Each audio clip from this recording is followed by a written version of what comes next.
there, YouTube. We are here with a somewhat of a new mini-series for you guys. It is something that we thought would be pretty interesting for you all. So do let us know what you guys think in the comment section down below. But as many of you know, the competitive season is quickly approaching its final chapter. We've got Nats coming up in just a little over a month now. And I'm on that grind to get my last minute preparations in, trying to get ready for that last final push for the season. Every year I've gone for the past 2 years. I feel like I've done better. I've gotten more comfortable. And, last year I was fortunate enough to make top 100. The goal this year is to hopefully make top 32 and sneak into top cut. So we'll see how things go. I just want to keep building on the progress, and I want to kind of be able to show you guys, a glimpse into like my playtesting, how my practice is going, and also hopefully provide some meaningful commentary for you folks. Kind of see my approach on certain matchups, how I pilot my deck, what goes on in this crazy head of mine as I'm navigating my matches. So hopefully you guys enjoyed this series. Like I said, if there's any feedback for it, please do let me know. This was heavily inspired by Ben's sort of a fellow creator, his video on how he piloted his SOC build. So took a lot of inspiration from that. So shout out to Ben for sort of giving me the inspiration to do this, and hopefully you guys do enjoy it. Just to put it out there before we get too far into it, I am not the Bryce. I'm not the man, the myth, the legend himself. I'm not Dan Bang. I'm not going to claim to be the best player out there. I'm just a simple man who loves his blue dog and who's going to keep enjoying his blue dog. So, the whole purpose of this series of videos is to kind of show you guys my final preparations. Hopefully we all can grow together. If you have any tips or advice for me, hit me up. I'm always game to learn from you guys, and it's been great interacting with you all too as well. So hopefully you guys do enjoy it. I've done enough yapping here. We've got DCGO booted up and ready to go. Shout out to Huang and his crew for putting together such a great resource for our community. They've done so much, and the sim has been a huge staple in a lot of competitive practice and guys getting into the game. So really, really huge shout out to them. Thank you for doing this. Here is my deck list. Right here, we call a dog walk-in, as Risu likes to call it, but pretty standard list for me. I think, moving into Nats format, we will have the LM set ready to go. So I will make a few minor tweaks, anticipating utilizing the Gabubond Ace as well as the Scramble cards. But for the most part, this is a pretty solid core of what my deck is looking like right now. Sort of taking inspiration from the Galaxy build, but making it a pure blue build, for example. So let's see how things go. We're ready to hop into some public matches, and let's see who we play against. All right, so starting hand-wise, I usually like to see a Lunamon. I don't love this hand, but I think having a Luna to start with a Lekis can be good cycle, good memory gain. So we're going to go ahead and roll with it, see what happens. We're going first, so having a rookie to start is always great. And like I said, the ideal rookie is going to be Lunamon here. So we hatch into our Buka, go into the Lunamon, and I think it's a safe play to just pass turn. Go into a Lekis. I typically, at least the way I've piloted this deck so far, I don't love doing Lekis out in the battle area. So we see a Koromon egg, so maybe red hybrid. Ooh. This might be the Omni Ace deck, so this should be an interesting one. I haven't play tested a lot against this, but to go back to my point, Lekis is one of those cards. Yeah, this is definitely Omni here. So Lekis is not one of those cards I love to go out in the battlefield in Evo, because you do whiff on the search a lot. Because we have a level 5 here and multiple level 4s to cycle, I think it's very, very safe to push out. What we're going to do here is we're going to use Lunamon's effect to bottom source the Lekis to gain 2. I think here it's a fair bet to probably go Galga for 2. The memory gain I do like. I know a lot of people are using the ZK, but I do like Galga's memory gain here. And I also think it's pretty reasonable early games to just push out some early aggression, go into a Wangkun. Wangkun will let me spit out my Lunamon, which will gain me a memory off of my egg, and it's a good choke to 1. There's not a lot that Omni is going to be able to do with just 1 memory, even if they push out and gain the memory and draw from Tai, and they're very piece reliant. So more often than not, they're going to need to set up I feel good here having a choke to 1, 2 bodies out on board, and a potential next turn Mirage. So yeah, exactly. So see here, they end up just setting up with a Tamer. And I think I'm in a pretty good spot here. That's a good question. Do we want to bounce the Lunamon? You know, I think here, because we have this Galga, I am going to bounce the Lunamon here to gain the 2 memory. I don't want to push too much aggression and maybe give some pieces in trash that they're looking for. So I think I'm going to play a little bit safe. We're going to go Luna in the back and just set up for another turn since we do have a Hex and a Mirage ready to go. And then we're just going to go straight into a Mirage here. We won't gain a lot of memory off of hand size, but again, the EX Galga will gain me 1 memory and I'll gain 1 from Mirage. So I think a pretty decent play here. We've got the tie that's interesting. Vaccine trait gets plus 2k. Okay. Remove from your opponent's security stacks. Gain a memory. Okay, so it's not too bad. We don't have jamming, so I'm not going to swing just yet, which may be a little cautious of me. But what we're just going to do here is just choke to 1, drop a Gao, and again, just bulk hand size up a little bit for the next turn play. We want the BT6 Galga here to be able to have 8 cards in hand. So moving myself towards that I think will be helpful. And let's see how things go. So they do push up. We gain the memory off of Mirage, which does stun them a little bit. We will swing. We hit a training, which is very good for me. What does he do here? He will tap tie to gain a memory. He will draw 1 off of the Koro. But like I said, I think I'm sitting in a pretty good spot here, and he just passes turn with a training to choke to 1, which I am completely okay with. So what we're going to go here is we're going to go a little bit nutty. We're going to push up the Lunamon. What Luna will do is we'll go ahead and bounce the Gaomon back to hand because it's really not going to do much right now. We're going to gain our 2 memory. And we're going to use a training to go into the Galga here because essentially what we're going to do is we're going to start looping. And this is what this deck wants to do. We're really going to start just printing memory and utilizing our top ends and our, like our Mirages and our Hexes to really get control of the game. And then eventually we're just going to go for lethal, which is originally how I really liked to play this deck. As you can see here, right? Like I just started turn at 1 and now I'm already at 7, which is completely crazy. And if I wanted to get a little bit more wild with it, which I could here, we are going to do it. We're going to print memory. We're just going to bottom source the Galga here, and we're going to go into another Galga, which is, in my opinion, absolutely filthy. And then we're going to go into another Huang Kun. And then Huang Kun here will let me play out a card, which will go ahead and play out the level 3 from this stack, which was again the Lunamon, which you can imagine can be recycled again and again and again. So this deck just prints memory out for free. So we're in a really good spot here. We have a couple of options. I think what I would like to do here is I don't care too much about this BT6 tie. If anything, this tie gives me a lot of advantage. I'm going to go Hex here for 4. We're going to strip sources off of the Agu here.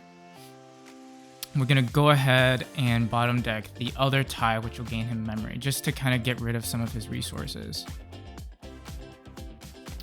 And then just to clear board, what we're going to do is we're just going to use the Mirage to swing over the Agu, just because I want to use the...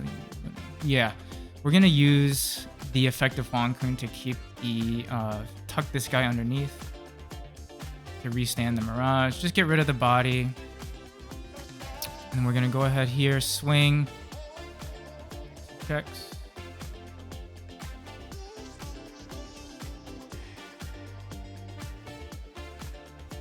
and then here we're in a pretty good spot. You could have argued I could have actually gone for game now that I think about it, so that's a slight misplay on my end. I could have just swung Hex, tucked in this guy instead, and then swung Mirage and gone for game. And they do scoop here. So that is a win for me. So I think a good exemplification of what this deck wants to do, even though there is a slight misplay on my end, this deck prints memory for free, and utilizes a lot of the core Galaxy pieces to get into BT11 Mirage and Hexablau, which are super suffocating in this meta. So let's jump right back into it here.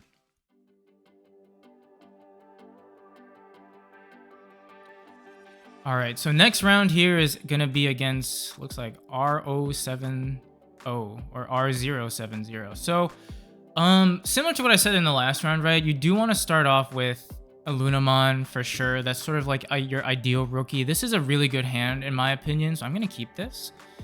Seeing essentially like a line, even if you don't do your typical Galaxy things and just go straight up the line, is huge. It looks like we're playing against Gallant here, which will be interesting. Gallant can do some crazy DP deletion. Oh, never mind. This could be a red hybrid build. Lunamon from one of your count, play, delete. Interesting.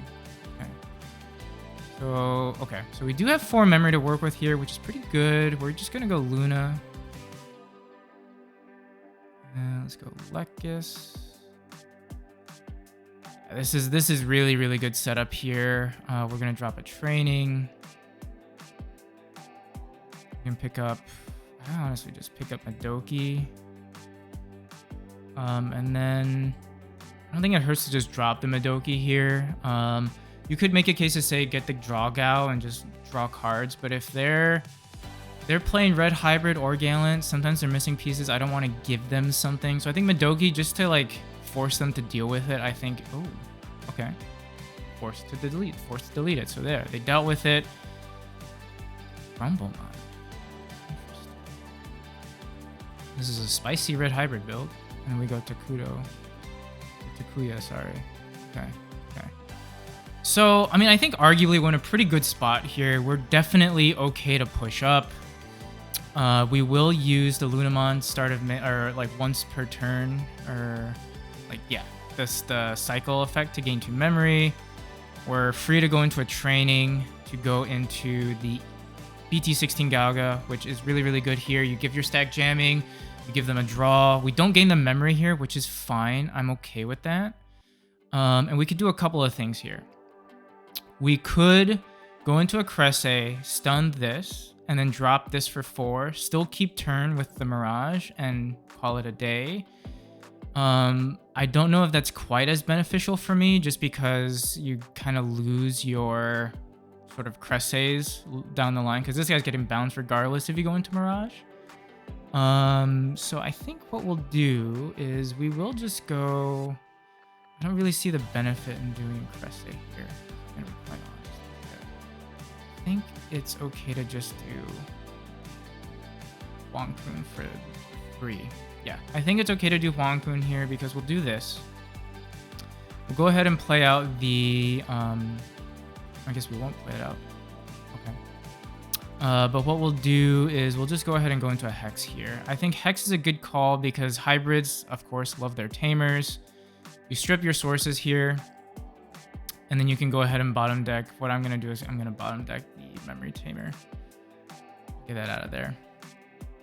Another really good thing about Hex is that you're kind of forcing them to deal with it with an Ancient Gray play, because they can't do their like swing with a promo Goonie or swing with like, for example, the Aguni Burning Gray combo, because Hex doesn't allow you to do that. So I think we're gonna. Oh, we're not even playing hybrids. We're just playing the Volcanic Mon package. Interesting. On play. Okay, fair. Fair and real. So interesting spot we're in right now. I mean, he's not really threatening OTK by any means. I think it's very reasonable here to just set up and kind of play the longer game with this.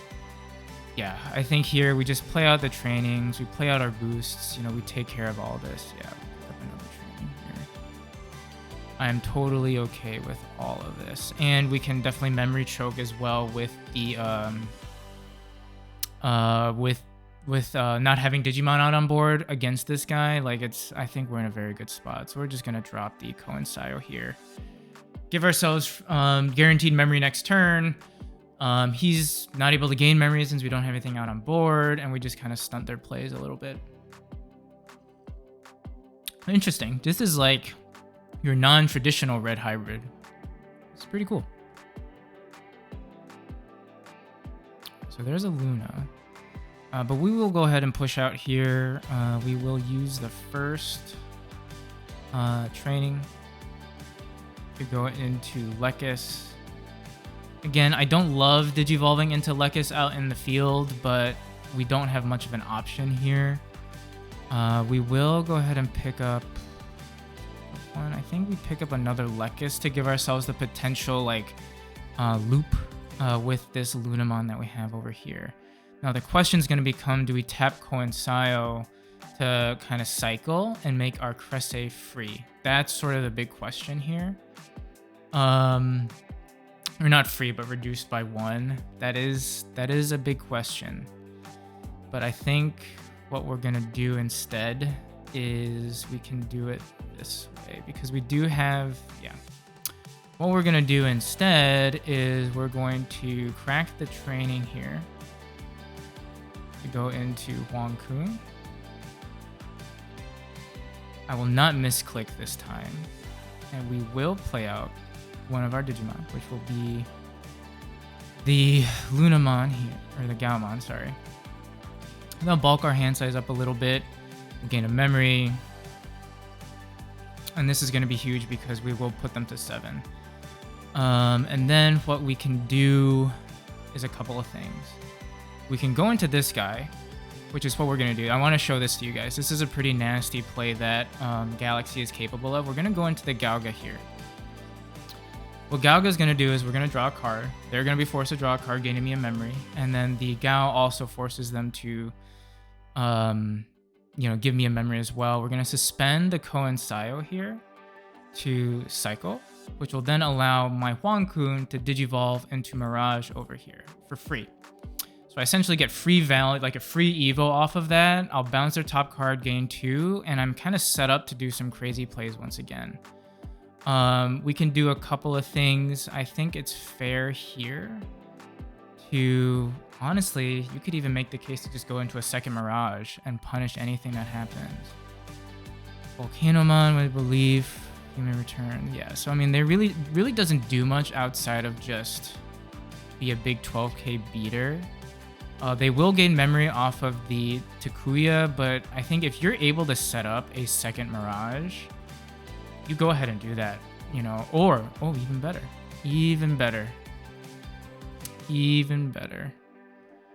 So the question here is going to be, do we go Mirage and potentially just choke to 1 and do that, or do we go into Hex? That's really the big question here. That is the question. I mean, the double Mirage is very, very tempting, but I think it's probably worthwhile to just go before game 2, and we'll keep turn, and that puts me in a pretty awkward spot.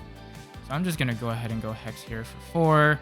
We'll go ahead and strip sources there so they can't even prevent their kind of leaving the battle thing.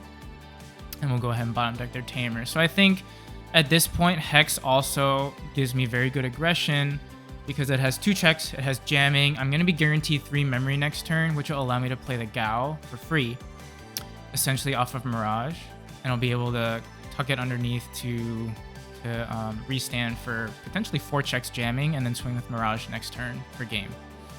So we could be looking at game that, okay. That's just rude.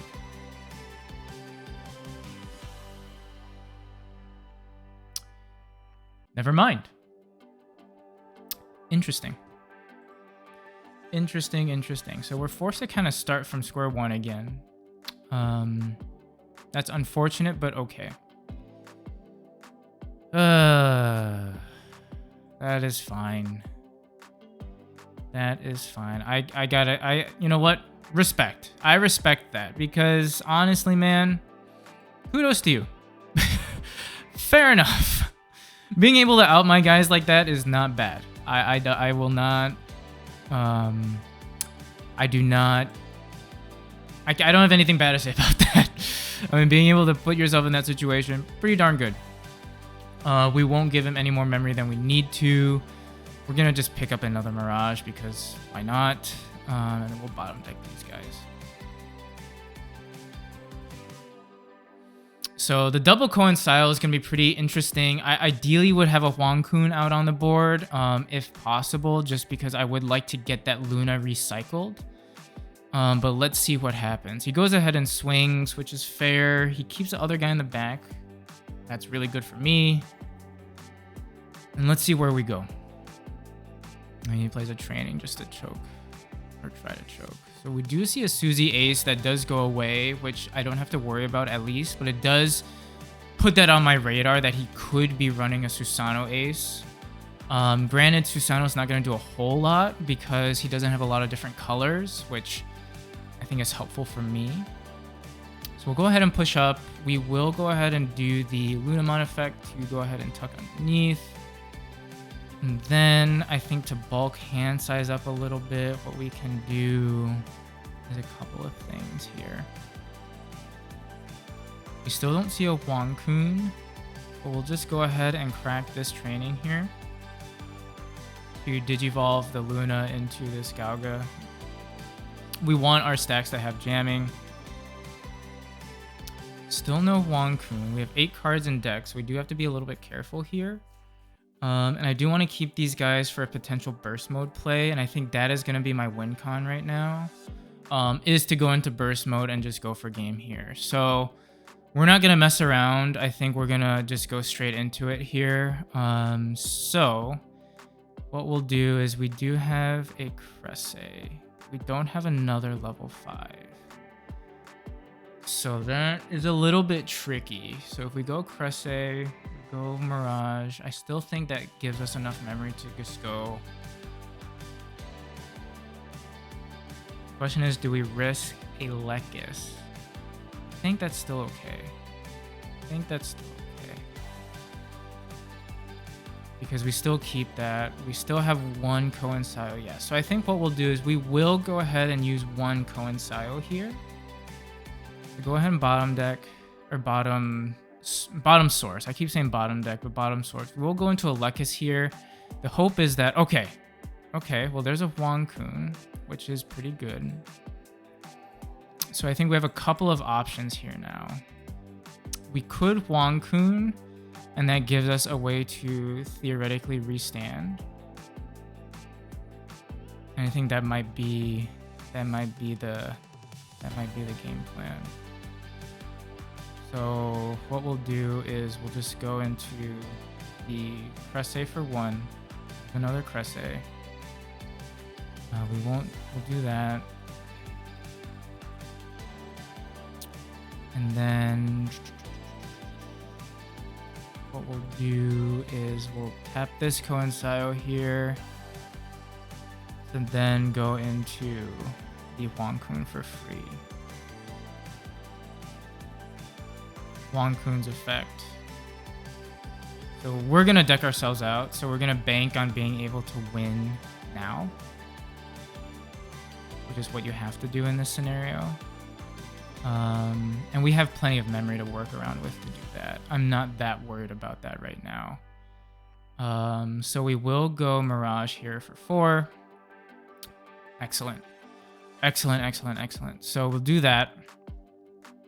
And then what we're going to be able to do here is, yeah, I think we are going to be able to do it. So what we're going to do is we will go ahead and go into this Gauga here for 2. Even better. Okay.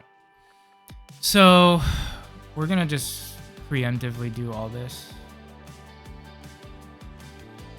What we're going to do is we're going to drop the Coinsio here for 4. We're going to tuck this guy underneath the sources so that Mirage can go ahead and Evo into burst mode. Burst mode will go ahead and bounce this one without the sources. Gain memory back. And then what we'll do is we'll go ahead and start doing burst mode things, which will go ahead and use Wankun's effect first before we burn that and fizzle that. Go into this guy underneath to restand it. We won't use the bottom decking things because that just saves us one less restand. Go ahead, swing. We'll go ahead and use it now to restand. Go ahead, select 5. Go ahead and do that.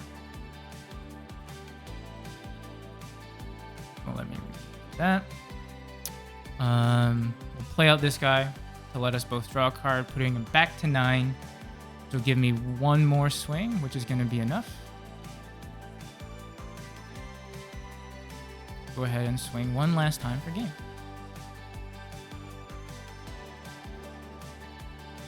And there we go. There we go. So we take that too. So a little bit of a untraditional game. Volcanic can do some crazy things. But we keep going. All right, matching completed. So let's see who we play up against next.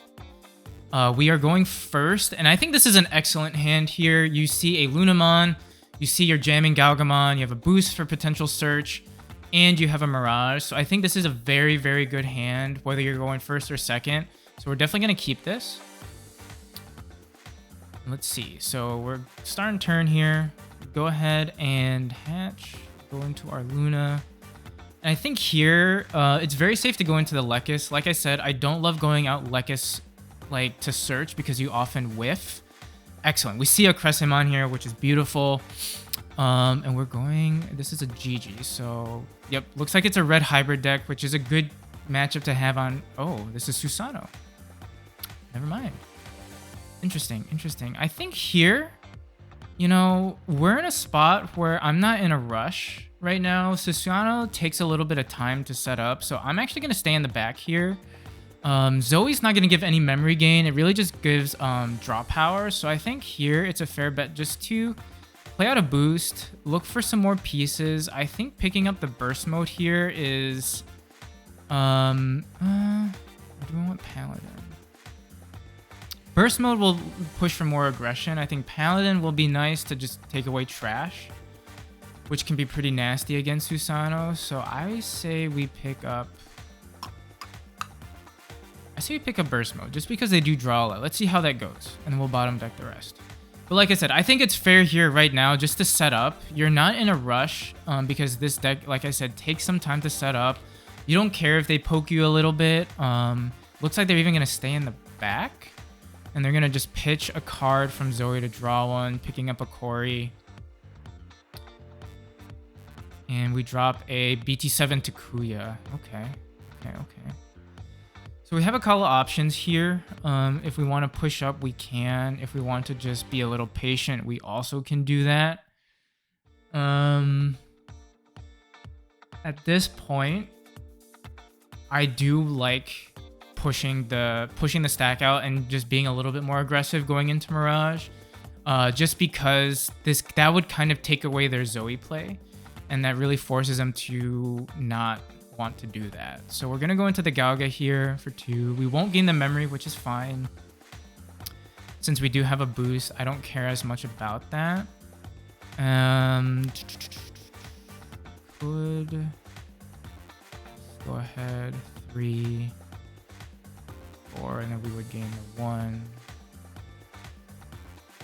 Could 3, 4, choke them to 1. I think that's probably the better play here. So yeah, what we will do is we will go ahead and crack the boost here, and then I think it's fair. I think you save your Cresse for maybe a later Coinsio play. I think what you just do here is you just use your limited Makao.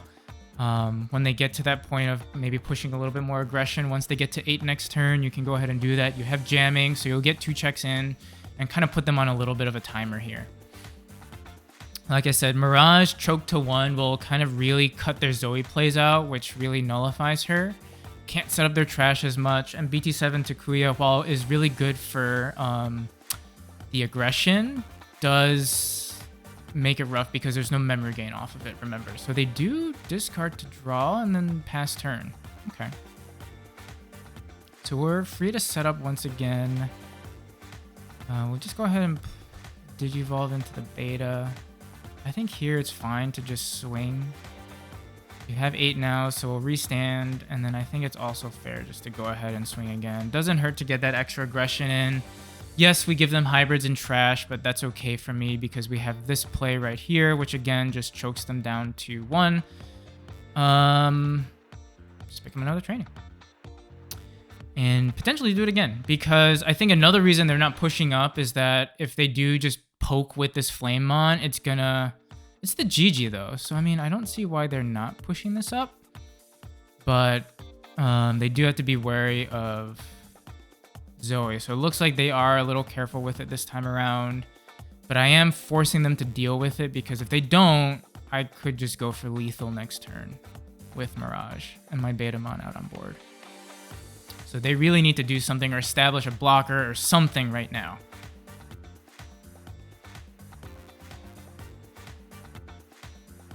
And they will play a Kuma. Kuma will Evo for 3 off of Zoe, and then we'll trash the bottom 2. That's about it. Okay.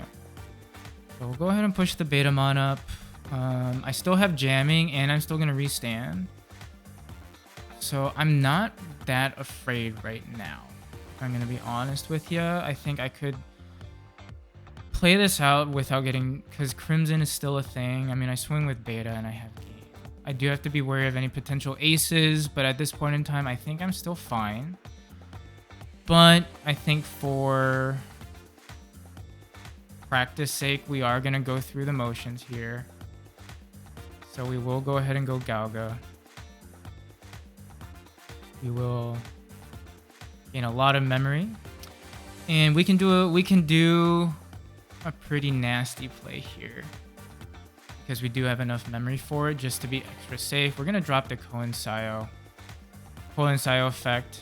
We will do that, which will bottom source the Galga.